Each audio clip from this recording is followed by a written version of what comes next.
대통령까지 별도로 뽑는 상황이 발생돼 버린 거죠. 그러니까 사태가 너무 심각해진 겁니다. 그래서 링컨 대통령은 어떻게 해서라도 남북 분단을 막으려고 노력을 했습니다. 그래서 기본적으로 링컨 대통령은 노예제를 폐지하는 노예 폐지론자이긴 한데, 그것보다 더 중요한 게 남북 분단을 막는, 남북 통합을 이루는 거다라는 게 신념이었습니다. 그래서 이런 말씀도 하셨습니다. 남북의 통합을 위해서 노예제가 폐지되어야 한다면 노예제를 폐지하겠다. 또 반대로 남북의 통합을 위해서 노예제를 유지해야 한다면 그것도 하겠다. 또 어떠한 수단과 방법을 동원해서라도 남북의 분단만은 막아야 된다. 남북의 통합을 이루어야 된다라는 게 그 16대 대통령 에이브러햄 링컨 대통령의 신념이었습니다. 신념. 그 정도로 노예제를 찬성하고 반대하고, 이것보다 더 중요한 게 남북의 분단을 막고 남북의 통합을 이루는 게 지상 과제였었던 겁니다. 그분은. 그래서 그분은 이제 남부 지역에 7+5 총 12개 주가 분리 독립을 이제 선언을 해버리니까, 링컨 대통령이 당선되고 취임하기 당선된 순간부터 사우스 캐롤라이나 주를 필두로 해가지고 분리 독립을 선언해버린 거죠. 그리고 취임할 때까지 한 2~3달 걸리지 않습니까? 그 사이에 여러 개 주가 이탈이 되고, 취임한 다음에 또 추가로 몇 개 주가 이탈이 되고, 그러다 보니까 이제 상황이 심각한 거죠. 그 상황에서 남부에 있는 주들이 자신들의 그 분리 독립을 선언한 남부에 있는 7+5 총 12개 주에서는 그 자신들의 주 영토 안에 있는, 영토 안에 파견되어 있는 연방 군대를 철수하라고 했습니다. 자기들은 분리 독립국가니까 자신들의 주 안에 있는 연방 군대를 철수하라고 했던 거죠. 그러니까 일부 군대는 철수하기도 하고 일부 군대는 철수를 안 하기도 했는데, 대표적으로 그 남부 독립국가를 형성했던, 주도했던 주가 사우스 캐롤라이나 주입니다. 사우스 캐롤라이나 주에 찰스턴이라는 항구가 있습니다. 그곳에 섬터 요새가 있습니다. 섬터 요새.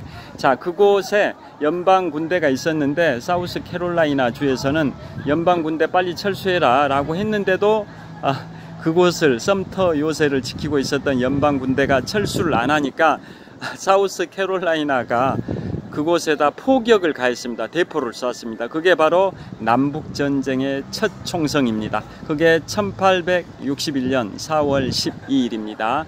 사우스 캐롤라이나주 찰스턴 항구에 있는 섬터 요새에 대한 사우스 캐롤라이나를 포함한 남부 연합국의 공격이었습니다. 그게 남북전쟁 4년의 첫 총성이었습니다. 그래가지고 처음에는 남북전쟁이라는 게 내전이지 않습니까? 북부와 남부 간의 싸움인 내전, 11월이라고 하는데요. 처음에는 남부군이 우세했는데, 이듬해인 1862년 9월 19일에는 북부군이 유의미한 승리를 거둔 전투가 있습니다. 그게 엔티텀 전투입니다. 그 엔티텀 전투에서 그동안은 북부군이 수세적 입장이고 남부군이 공세적 입장이었는데, 남북전쟁이 발발한 지 약 1년 5개월 정도가 된 시점인 1862년 9월 19일에 엔티텀 전투에서 북군이 승리를 해가지고 이제 약간은 반전을 모색할 수 있는 계기가 됐습니다. 그래서 그 시점으로부터 3일 후인 1862년 9월 22일에 링컨 대통령이 노예 해방 예비 선언을 했습니다. 노예 해방 예비 선언, 그러니까 본선언이 아니라 노예 해방을 위한 예비 선언을 한 게 엔티텀 전투에서의 승리로부터 3일 후인 1862년 9월 22일이었습니다. 자, 그 뒤로는 계속 또 남부군과 북부군이 일진일퇴를 거듭하다가 이듬해인 1863년에 1월 1일에는 링컨 대통령이 바로 노예 해방 선언문에다 서명을 했습니다. 그러니까 노예 해방 본선언을 한 거죠. 본선언. 그게 1863년 1월 1일입니다. 자, 그리고 그 7월 달에는 1863년 7월에는 그 유명한 남북전쟁의 가장 최대 격전이었던 그 유명한 바로 게티스버그 전투가 발생이 됩니다. 지금의 미국의 펜실베이니아주 게티스버그에서 남북전쟁의 한 중간에서 가장 큰 전투였던 게티스버그 전투가 발생이 돼서 남부군과 북부군 다 합해가지고 수만 명의 사상자가 발생이 돼버린 참혹한 전투가 발생이 됐습니다. 그래서 그로부터 넉 달 후인 1863년 11월 19일에 그곳에 국립묘지를 설치를 했죠. 그래서 링컨 대통령이 그곳에 가서 명연설을 하죠. 자, 그러니까 그 남북전쟁의 최대 격전지였던 게티스버그 전투가 발생한 지 4개월 후에 국립공원 개장식을 바로 게티스버그 전투 현장에서 하게 되면서 그때 그 유명한 미국의 3대 명연설 중에 하나가 나오죠. 1863년 11월 19일에 게티스버그 연설입니다. 다 잘 아시죠? 자, of the people, by the people, for the people. of the people, by the people, for the people. 즉 국민에 의한, 국민을 위한 정부, of the people, by the people, for the people. 국민에 의한, 국민을 위한 정부는 이 땅에서 영원히 사라지지 않을 것이다. 이 남북전쟁이라는 게 결국은 남북의 분열을 막기 위한 불가피한 전쟁인 거고, 자, 이곳에서 수많은 남부군과 북부군의 희생자가 발생이 됐는데 그분들의 희생이 헛되지 않도록 우리 북부군은 반드시 승리해서 남북의 분단을 막아야 된다. 남북의 분열을 막아야 된다. 남북의 통합을 이루어내야 된다. 뭐 그런 취지의 연설이 바로 미국의 3대 명연설 중에 하나인 게티스버그 연설, 1863년 11월 19일 펜실베이니아주의 게티스버그 전투 현장에서 국립공원 개장식을 할 때 링컨 대통령이 명연설을 했던 겁니다. 그 뒤로 이제 또 전투가 일진일퇴를 거듭하다가 1865년 4월 9일에 1865년 4월 9일에 남부군의 총사령관 로버트 리 장군이 북부군의 총사령관 율리시스 그랜트 장군에게 항복을 합니다. 그래서 남북전쟁이 만 4년 만에 끝납니다. 3일만 더 했으면 딱 만 4년인데 3일이 부족한 4년입니다. 1861년 4월 12일부터 1865년 4월 9일까지 만 4년에서 3일이 부족합니다. 자, 그래가지고 북부군이 승리를 했는데요. 그로부터 5일 후에 바로 링컨 대통령이 암살을 당하시게 됩니다. 링컨 대통령은 재선 임기가 1864년에 남북전쟁 후반에 재선이 되셨고 1865년 3월 4일에 재선이 임기가 시작이 되는데 그로부터 약 한 달 남짓 된 상황에서 1865년 4월 9일에 남북전쟁에서 북군이 승리했는데 그로부터 5일 후인 4월 14일에 워싱턴 DC 포드 극장에서 연극 관람을 하다가 암살범 존 윌키스 부스가 쏜 총탄의 뒤통수를 맞고 다음날 4월 15일 아침 7시에 운명하셨는데요.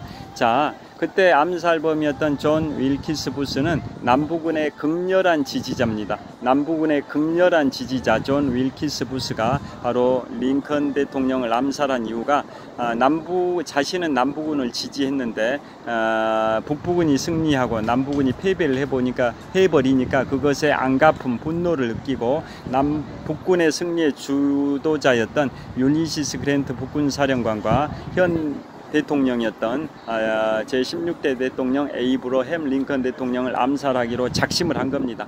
그런데 자신이 연극 배우로 활동하고 있는 워싱턴 DC 포드 극장에 연극을 관람하기 위해서 링컨 대통령 부부와 율리시스 그랜트 북군사령관 부부가 온다라는 정보를 입수하고 대기하고 있다가 바로 암살을 한 건데요. 율리시스 그랜트 장군 부부는 거길 가지 않았던 이유가 있습니다. 그래서 살아났는데요.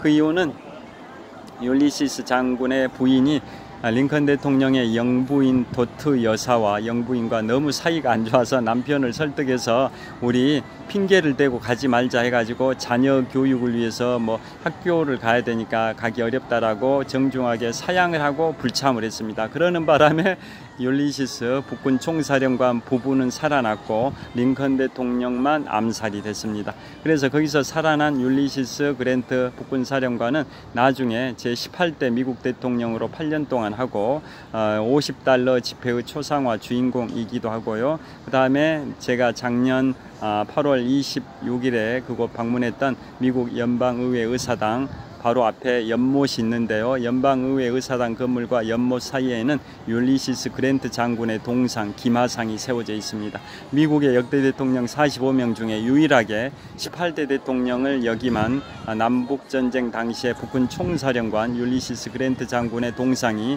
미국 연방의회 의사당 건물과 그 앞에 연못 사이에 기마상으로 우뚝 세워져 있는데요. 양복을 입은 18대 대통령의 모습으로 세워진 게 아니라 군복을 입은 남북전쟁 당시에 북군의 총사령관의 모습으로 세워져 있습니다. 그 정도로 미국에 있어서는 남북전쟁이라는 게 남북의 분단을 막기 위해서 전쟁을 치러가면서까지 남북 분단, 분열을 막기 위한 불가피한 선택이었다고 보는 거고요. 그 승리의 주역인 제16대 대통령 에이브러햄 링컨 대통령이 미국의 역대 대통령 중에 존경받는 대통령 랭킹 1위고 그 실무를 군사를 총지휘했던 북군의 총사령관 율리시스 그랜트도 역시 그런 맥락에서 인기가 있기 때문에 미국 연방의회 의사당 바로 앞에 기마상이 세워져 있고요. $50 지폐의 초상화 주인공까지 되기도 했습니다. 자, 그래서 그런 식으로 암살이 되셔가지고 이제 생을 마감을 하셨는데요. 그걸 보면 떠오르는 게 바로 최근에 바로 현재 11월 5일에 있을 미국의 47대 대통령 선거 관련해서 도널드 트럼프 전 대통령이 한 2주쯤 전에 피격이 되셨죠. 미국의 역대 대통령 중에 12번째로 피격이 되셨는데요. 그 12번째 피격된 대통령이고 그 중에 4분은 실제 암살이 이루어지고 나머지 8분은 암살이 이루어지진 않았지만 피격을 당한 거죠. 총 피격당한 12번째 대통령이 2주 전쯤에 피격되신 제45대 미국 대통령 도널드 트럼프이신데요. 그런 것들이 보니까 다 미국은 총기를 소유하는 민병대들의 총기 소지 휴대권, 여기에서 미국 수정헌법이 있어가지고 총기 휴대는 고유의 헌법상의 권리로 보장하고 있다 보니까 다들 총기를 소유하고 있다 보니까 물론 주마다 약간 법의 차이가 있지만 집에서만 보관할 수 있는 경우가 있고 허가를 받으면 밖으로 휴대를 할 수 있는 거 외출을 할 때 가지고 갈 수 있는 경우가 있고 주마다 법이 다 다르긴 하지만 여하튼 기본적으로는 집에서는 총기를 보관할 수가 있는 거죠. 그렇다 보니까 몰래 숨겨가지고 나와가지고 그래 발사를 해버리다 보니까 트럼프 전 대통령도 피격이 되셨는데요. 자, 그런 것들이 다 분노와 증오의 정치가 아닌가 그런 생각이 듭니다. 자기 뜻과 맞지 않으면 무조건 총으로 쏴버린다. 이런 것들이 민주주의를 말살시키는 그야말로 약육강식의 그런 그 원시 시대에나 있을 법한 정글 사회 뭐 그런 게 아닌가. 준법 정신 컴플라이언스가 아니라 이렇게 뭐 그냥 감정 내키는 대로 분노 표출을 그대로 해버린다. 이것은 자기 생각과 다르면 차이를 인정할 줄 알아야 되는데 무조건 총으로 쏴가지고 없애버리겠다. 이런 게 모든 사람이 그런 건 아니지만 일부 극단주의자들이 그렇게 하고 있는 거죠. 그래서 도널드 트럼프 전 대통령의 피격도 미국의 역대 대통령 중에 12번째 피격인데요. 자, 그 중에 첫 번째 피격, 12번의 피격 중에 첫 번째 피격이 바로 제16대 대통령 에이브러햄 링컨 대통령의 피격이었고 실제 사망에 이르기까지 했습니다. 총 12번의 피격 중에 4분이 사망을 하셨는데요. 그 중에 첫 번째가 바로 제16대 대통령 에이브러햄 링컨 대통령이고 방금 말씀드린 것처럼 1865년 4월 9일에 남북전쟁에서 북군이 승리했는데 그로부터 5일밖에 안 된 시점인 4월 14일 밤에 워싱턴 DC 포드 극장에서 연극 관람을 하다가 뒤통수에 총을 맞고 다음 날 4월 15일 아침 7시에 절명을 하셨었습니다. 그것도 다 자기 뜻과 안 맞다 해가지고 그 남부군이 패배했다 해서 남부군의 극렬한 지지자였던 그 포드 극장의 연극 배우 존 윌키스 부스라는 그 암살범이 자행을 한 거지 않습니까? 그런 것들이 다 분노의 정치다라는 생각이 드는데요. 자, 그래서 링컨 대통령을 이제 수식어가 여러 가지가 있죠. 노예 해방을 선언한 성자다. 성인 군자 할 때 성자다. 노예 해방을 선언하셨기 때문에 그게 1863년 1월 1일에 노예 해방 선언문에 서명을 하셨지 않습니까? 그 다음에 암살이 되셨지 않습니까? 재선 임기가 시작된 지 한 6주 정도밖에 안 된 시점에 남북전쟁이 북군의 승리로 끝난 시점으로부터 5일밖에 안 된 시점에 암살이 되셨지 않습니까? 그래서 순교자다. 노예 해방을 위해서 그렇게 노력하셨던 그 성인 같은 분이 순교를 당하신 거다 해서 순교자라는 수식어도 붙습니다. 자, 그리고 미국의 역대 대통령 중에 최장신 대통령이고요. 여하튼 그런 식으로 링컨 대통령은 남북의 분단을 막고 남북의 통합을 이뤄냈고 그걸 전쟁을 전쟁을 감수하면서까지 노력해가지고 남북전쟁을 치른 거고, 그래서 북군의 승리를 가져왔고, 그래서 남북의 분단을 막고 남북 통합을 이뤄낸 위대한 대통령이시기 때문에 미국의 어떤 여론조사 기관에서 여론조사를 하든 간에 미국인들이 가장 존경하는 역대 대통령 랭킹 1위, 부동의 랭킹 1위는 제16대 대통령 에이브러햄 링컨 대통령이고요. 그래서 미국의 수도 워싱턴 DC 한복판에는 링컨 메모리얼이 있고 거기에 좌상이 있습니다. 그리고 그 링컨 메모리얼, 그 링컨 대통령의 좌상이 있는 앉아있는 모습을 좌상이라 하죠. 좌상 주변에는 두 개의 연설문이 새겨져 있죠. 첫 번째가 바로 1863년 11월 19일에 게티스버그 연설문 Of the People, By the People, For the People, 그 연설문이 새겨져 있고요. 또 하나의 연설문은 1865년 3월 4일에 링컨 대통령이 재선 임기를 시작하는 취임식 때 연설문이 또 하나가 새겨져 있습니다. 그만큼 미국의 수도 워싱턴 DC에 링컨 대통령을 기리는 링컨 메모리얼이 있다라는 것은 그만큼 가장 위대한 존경받는 대통령이란 뜻이고요. 그 다음에 미국의 사우스 다코타주에는 러시모어 산 국립공원이 있는데요. 그곳에는 거대한 바위에 미국의 역대 대통령 4분의 얼굴이 조각이 되어 있죠. 가장 왼쪽부터 말씀드리면 초대 대통령 조지 워싱턴, 그 오른쪽으로는 3대 대통령 토머스 제퍼슨, 그 오른쪽으로는 26대 대통령 시어도 루즈벨트, 그 오른쪽 제일 끝에 16대 대통령 에이브러햄 링컨 대통령의 얼굴이 조각이 되어 있습니다. 그게 미국의 사우스 다코타주의 러시모어산 국립공원에 조각되어 있는 미국의 위대한 대통령 4분의 얼굴 조각상입니다. 그 정도로 링컨 대통령은 추앙을 받는 분이고요. 자, 그래서 오늘은 지금 아까 모두에 말씀드린 것처럼 올해 11월 5일에 있는 미국의 제47대 대통령 선거 관련해서 민주당의 조 바이든 현 대통령이 사임하시고 대타로 현 부통령인 커멀라 해리스 부통령, 현재 만 59세이신데요. 이분이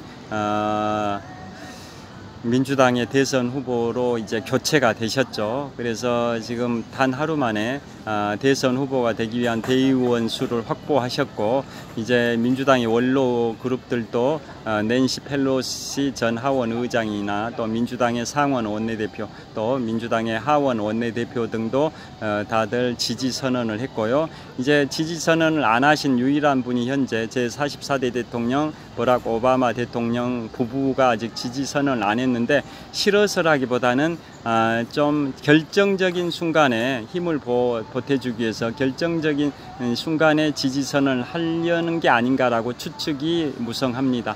자, 여하튼 커멀라 해리스 현 부통령이 민주당의 대선 후보가 될 게 확실시 되고요. 그래서 공화당의 대선 후보로 확정된 도널드 트럼프 전 대통령과 격돌하면 어떻게 될지는 지금 오늘 여론조사 결과가 아까 말씀드린 것처럼 해리스 부통령이 44%, 그 다음에 트럼프 전 대통령이 42%, 즉 해리스 현 부통령이 도널드 트럼프 전 대통령보다 2%포인트 더 앞선 상황이 돼버렸습니다. 이 추세가 어떻게 될지는 지켜봐야겠습니다만은, 또 물론 오차 범위 내이긴 하지만은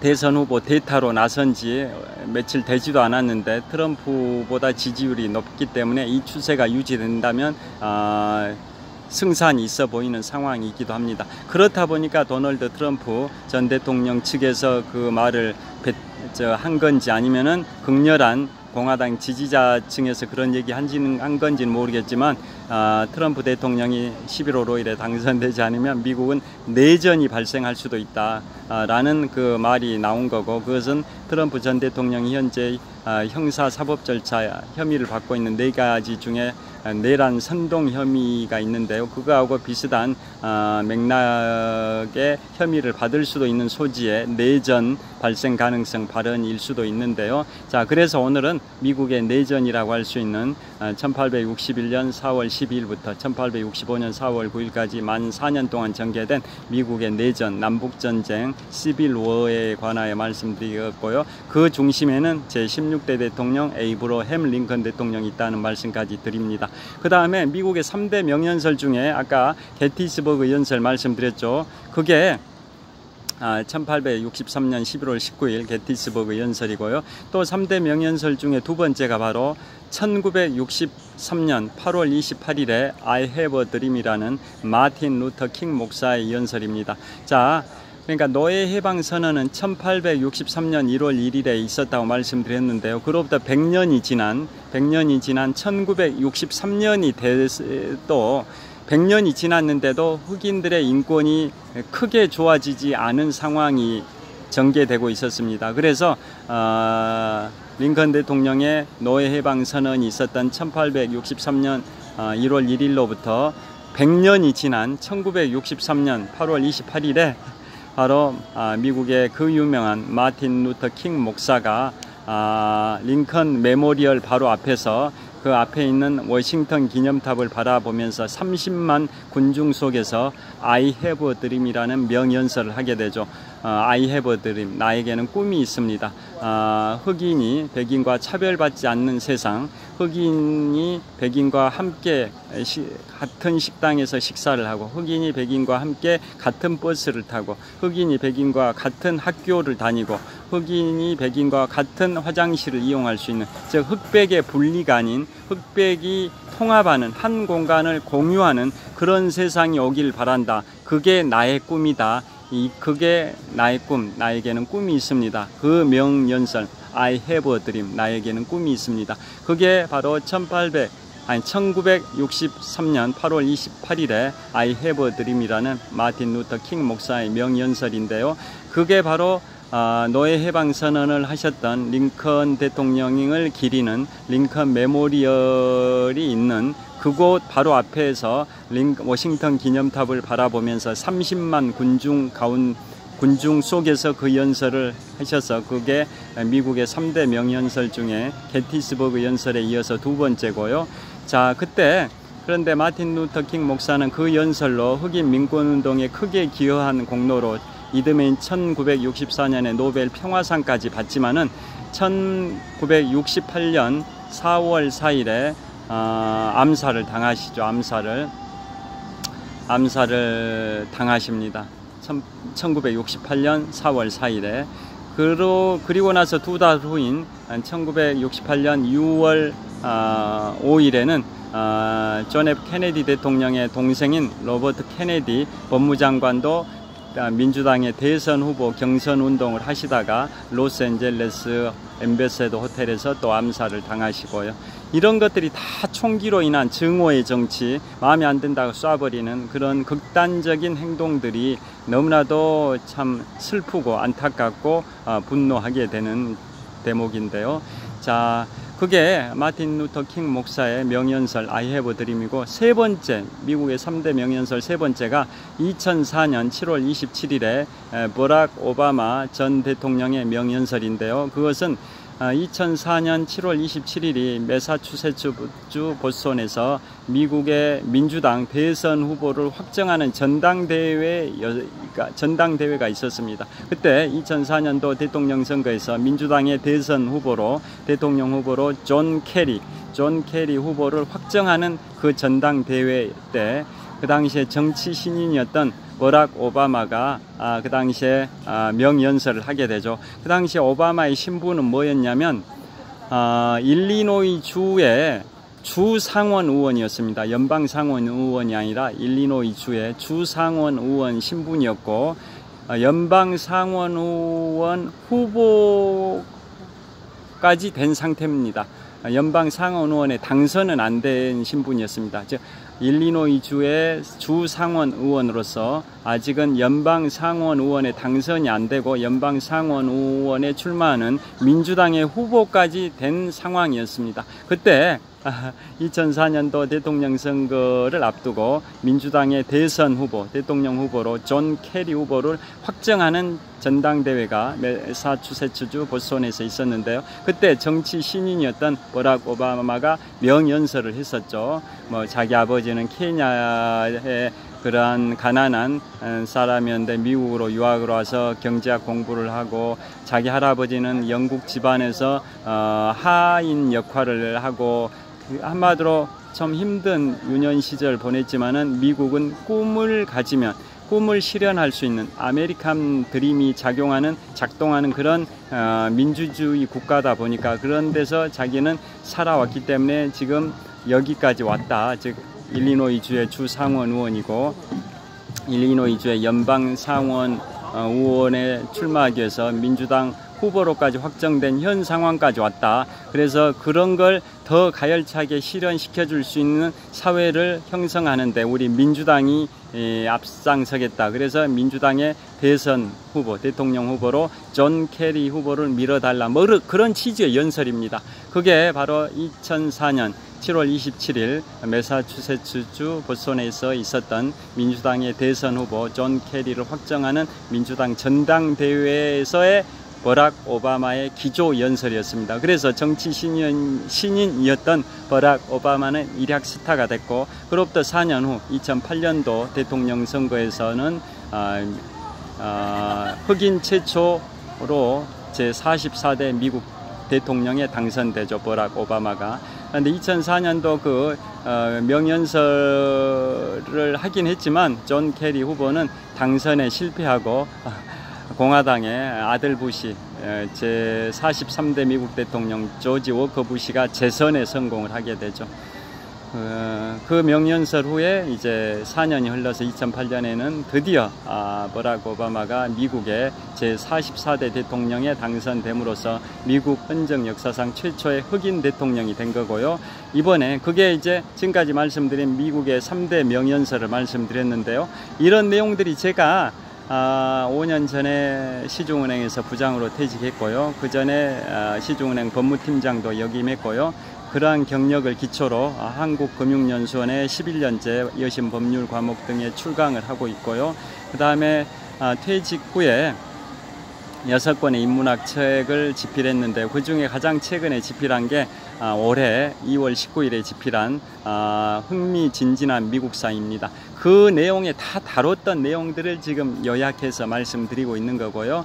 여하튼 미국의 3대 명연설을 소개해드렸습니다. 1863년 11월 19일에 에이브러햄 링컨 제16대 대통령의 게티스버그 연설, 두 번째가 그로부터 100년 후인 1963년 8월 28일에 마틴 루터 킹 목사의 I have a dream이라는 명연설, 그 다음에 2004년 7월 27일에 버락 오바마 전 대통령의 그 명연설, 이상 세 가지가 미국의 3대 명연설이고 올해 2월 19일에 제가 인문학 서적 6번째로 출간한 흥미진진한 미국사에도 소개해드린 내용입니다. 그리고 아까 말씀드렸던 그 조각 체스터 프렌치라는 미국의 유명한 조각가가 링컨 대통령의 동상, 하버드 대학의 설립 최초 기부자 존 하버드의 동상, 또 독립전쟁의 첫 총성이 울린 콩코드에 있는 미니트맨 동상, 이 세 가지를 조각했다고 말씀드렸는데요. 그게 바로 미국의 유명한 조각가 체스터 프렌치인데, 그에 관한 내용도 흥미진진한 미국사에서 다 말씀드린, 소개해드렸던 내용을 요약해서 지금 말씀드렸습니다. 자, 1시간 13분째 촬영하고 있는데요. 자, 현재 시각이, 현재 시각은 2024년 7월 24일 수요일 저녁 9시 44분이 됐습니다. 자, 지금 잠실 석촌호수 동호 북쪽 조깅로를 촬영하고 있는데요. 산책하는 분들, 달리기 하는 분들 각자의 방식으로 오늘 7월 24일 수요일 저녁을 보내는 분들이 많습니다. 자, 잠실 석촌호수 동호 북쪽변인데요. 그 다음에 동호 북쪽변에 롯데월드타워가 있습니다. 123층 555m 높이 기준 세계 5위 규모 OECD 국가 38개 회원국 중에서는 가장 높은 빌딩 롯데월드타워를 촬영을 하고 있습니다. 자, 여기서 이제 마무리를 하도록 하겠습니다.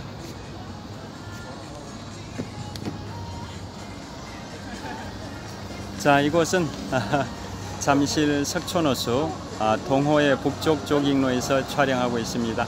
자, 장시간 동안 약 1시간 15분 정도 미국의 내전이라고 할 수 있는 남북전쟁 등에 관하여 촬영을 했습니다. 장시간 시청해 주셔서 감사합니다. 화이팅! 자, 참고로 이곳 잠실 석촌호수는 제가 2002년 3월 1일부터 오늘 2024년 7월 24일까지 무려 22년 4개월 27일 동안 제가 마라톤 훈련을 해오고 있는 공간이고요. 제가 22년 4개월 27일 동안 22년 4개월 24일 동안 42.19km를 101회 완주했고요. 생애 최초 풀코스 마라톤도 이곳 잠실 석촌호수에서 완주를 했습니다. 그래서 이곳 잠실 석촌호수는 저에게는 매우 소중한 마라톤 훈련 공간입니다. 장시간 시청해 주셔서 감사합니다. 평안한 밤 되십시오. Have a good night. 자, 감사합니다. 평안한 저녁 되십시오.